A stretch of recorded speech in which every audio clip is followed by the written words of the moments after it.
Ito yung mga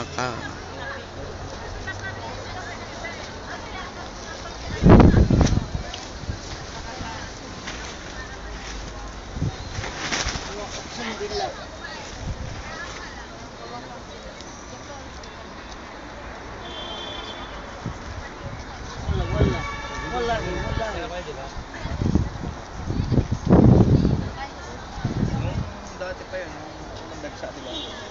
Nung March nga lang, nandun na. Nandun.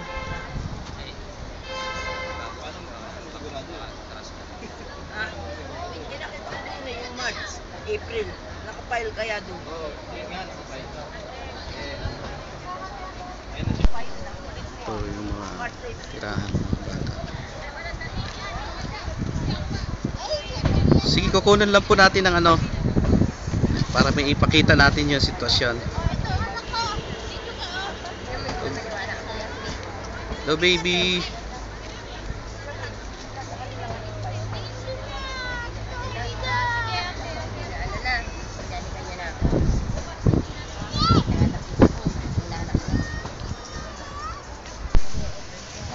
Pinupos na si Kuya Bugo.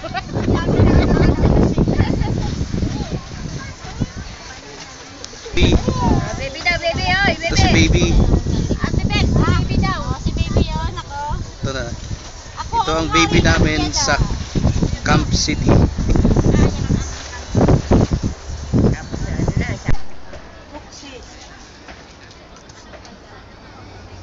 Ito po ang kalagayan ng mga stranded dito sa Jeddah.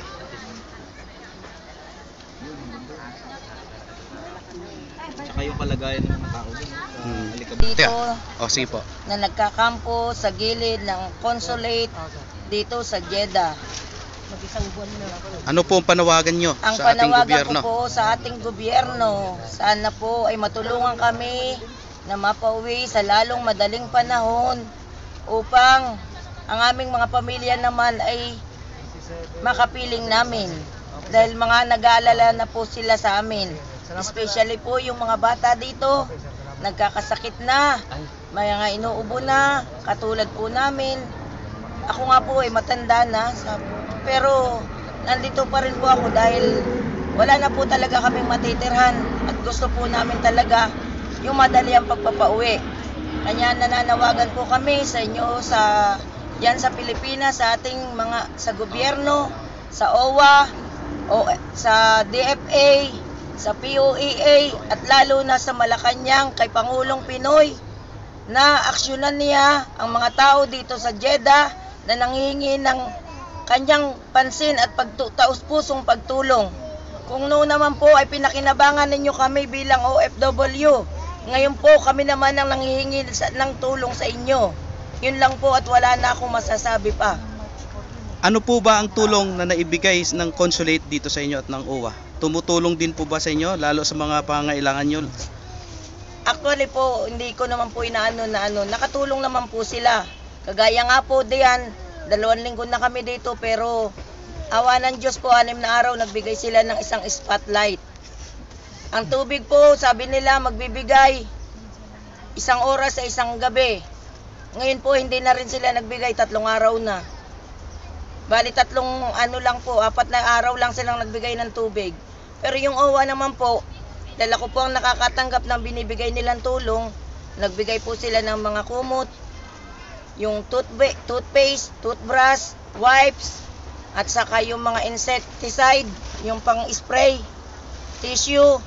Yun po, 2 beses pong nagbigay ang OWA at ako naman po ang inano nila na atasan na mamahagi dito sa mga taong nandito. Kanya nagpapasalamat po kami sa kanila, pero ang higit po namin pagpapasalamat kung maaksyonan nila na mapauwi kami ng libre dahil karamihan dito wala na pong matirhan at higit sa lahat wala na din po kaming mga pera dahil wala na po kaming mga trabaho. Yun lang po. Okay. Ano pong pangalan nila, ate? Ako po si Valentina Mercado ng Hagonoy, Bulacan. Okay. Ako po si Mr. Rapi Laneta, nawagan po sa mga Pangulo at Vice Presidente po. Natulungan po kami ng mga stranded po rito. Na makauwi po kami lahat at wala po kami babayaran. Kami po ngayon ay hirap na rin po. At nagpapasalamat po kami sa mga tumutulong po sa amin ng mga ibang lahi.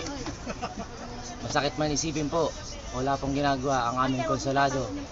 Napakabagal po ng pag-uusad. Sana po bigyan niyo po kami pansin, mahal na Pangulo.